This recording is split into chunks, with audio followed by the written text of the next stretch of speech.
Hello, this is Dr. Do again. This video is outside of medicine. Continue to read the Iliad by Homer. I'm going to continue to read.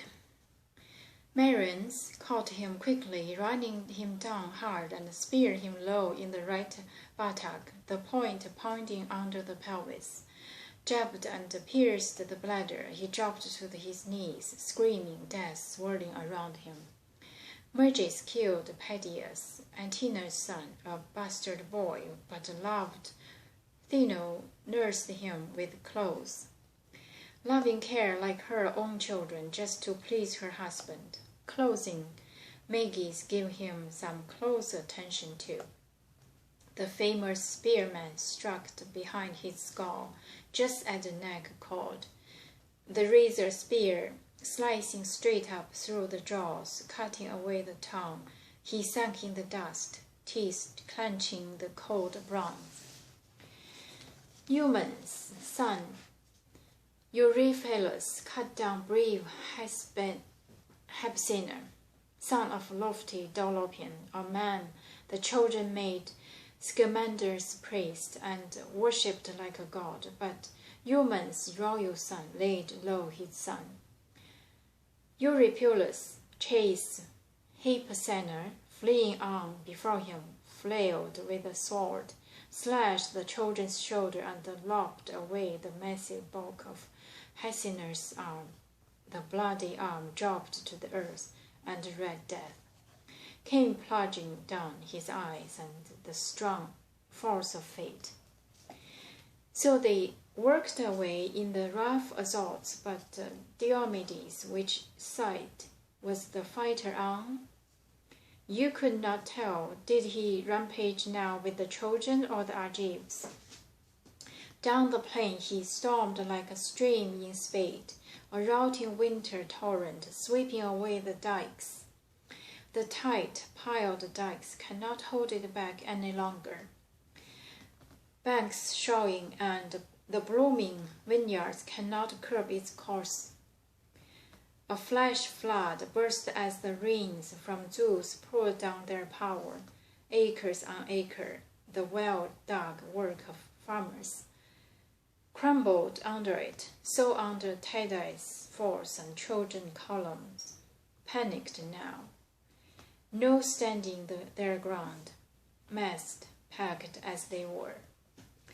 But the shining archer Pandarus marked him storming down the plain, smashing the Trojan lines before them.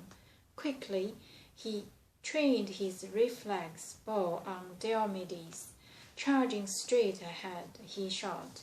He struck him full in the right shoulder. Under the breastplate, hollow, the raping point tore deep, shearing its way through armor splattered with blood as Pandarus triumphed, shouting over Tydides wildly, "Move up, attack, my high-hearted Trojans! Lash your stallions! Look, the Achaeans' champion is badly wounded. I shot him down. I swear he won't last long, if the archers really sped me here from Lycia." Bragging so, but the whizzing arrow had not brought him down. Diomedes just drew back beside his car and team and stood there calling Sthenelus, Capenon's son. "Quick, Sthenelus, down from the car, my friend. Pull this wretched arrow from my shoulder." Sthenelus sprang from the car, hit the ground, and standing beside him, pulled the tearing arrows clean on through the wound, and the blood came shooting out like a red lance through the supple mesh shirts. And Diomedes, lord of the war, cried, praying loud, "Hear me, daughter of Zeus, whose shield is thunder. Tireless one, Athena, if you ever stood by father with all your love amidst the blaze of battle, stand by me. Do me a favor now, Athena. Bring that man into range and let me spear him. He's wounded me off guard, and now he triumphs. He boasts I won't to look long on the light of the day."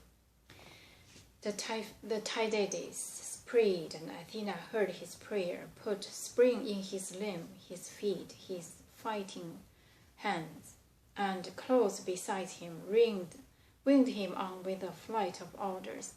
Now take heart, Diomedes, fight it out with the Trojans. Deep in your chest I'll put your father's strength. He never quacked, that Tydeus, that great horseman. What force the famous shieldsman used to wield. Look, I've lifted the mist from off your eyes that's blurred them up to now, so you can tell a god from man on sight.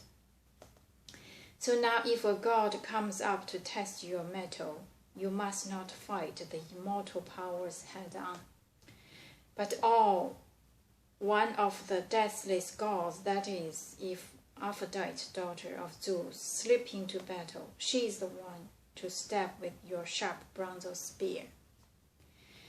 Her eyes bright, Athena soared away, and Tydeus' son went charging back to the front line of champions. Now, long ablaze as he was to fight the Trojans, triple the fury seized him, claw-mad as a lion.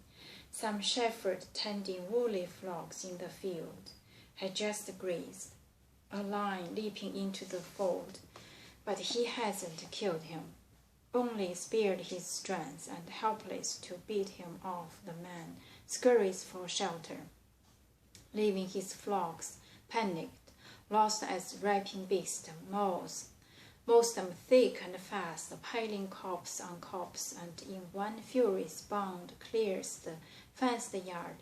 So raging Diomedes mauled the Trojans.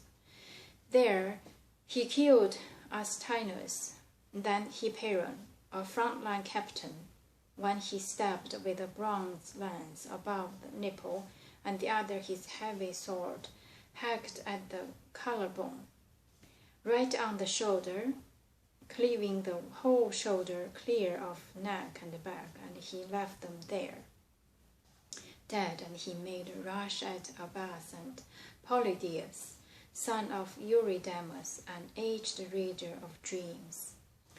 But the old prophet read no dreams for them. When they set out for Troy, Diomedes laid them low, then swung to attack the two sons of Phaenops, hardy Xanthus and Thome. Both men grew tall as their father shrunk away with wasting age. He'd never breed more sons to leave his riches to. The son of Tydeus killed the two of them on the spot. He ripped the dear life out of both and left their father tears and wrenching grief.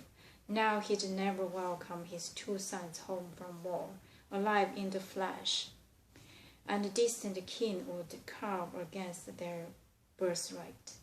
I'm going to stop here today and continue next time. Thank you for watching.